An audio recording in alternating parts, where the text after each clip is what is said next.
So as Shannon mentioned, what happened here at home, a little bit more quiet, but earlier today, what happened in Washington is unprecedented, and it happened during what the Constitution calls for every 4 years, a reading of the Electoral College votes during a joint session of Congress. Yeah, kind of a ceremony. Joining us to talk about more about this historical significance of today's events is attorney and legal analyst Dan Eaton.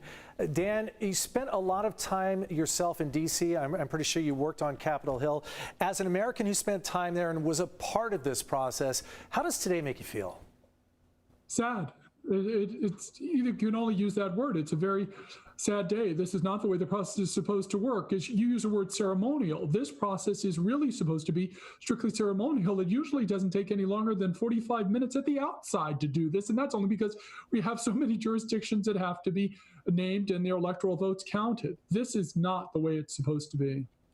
And Dan, what's normally a fairly typically quiet day, this ceremony, obviously it was not. And now we're hearing some chatter out there, possibly invoking the 25th Amendment, possibly writing up articles of impeachment. What is your thought on that? Can that be done? And we're pretty late in the game here. Again, January 20th is the inauguration. Yeah, well, it can be done. I mean, theoretically, anything can be done. The 25th Amendment, what they're talking about is Section 4 of the 25th Amendment, which allows the Vice President and the majority of the cabinet to declare and send a letter to the Speaker of the House and the President pro tem of the Senate, Chuck Grassley, saying the President is unable to fulfill the duties of his office. That's not going to happen any more than any of these written protests to these electoral votes are going to be sustained by the Democratic House of Representatives. This is all very interesting from a theoretical standpoint, and maybe there's great civic education, but there's not going to be any practical effect from all of this discussion. What is the practical effect? When you watch today, when you watch what's happened since Election Day and constant questioning of a process without any evidence, what does this do to our belief in our system, our constitutional process?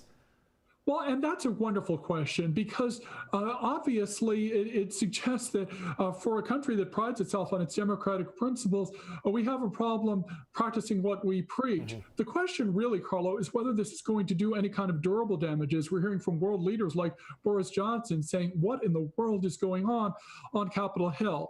My sense is that this is going to be a fairly short-term there's going to be a short-term negative effect from the proceedings here today. But that said, people are going to remember this day, and it's not just going to be the mob that assaulted the Capitol. It's going to be all of us. And the question is what we take from this and what practical lessons we take from this very, very sad day. One of the big lessons we're learning out of all of this, obviously, is the difference between free speech and a federal crime. And we saw both of those play out in Washington, D.C. today.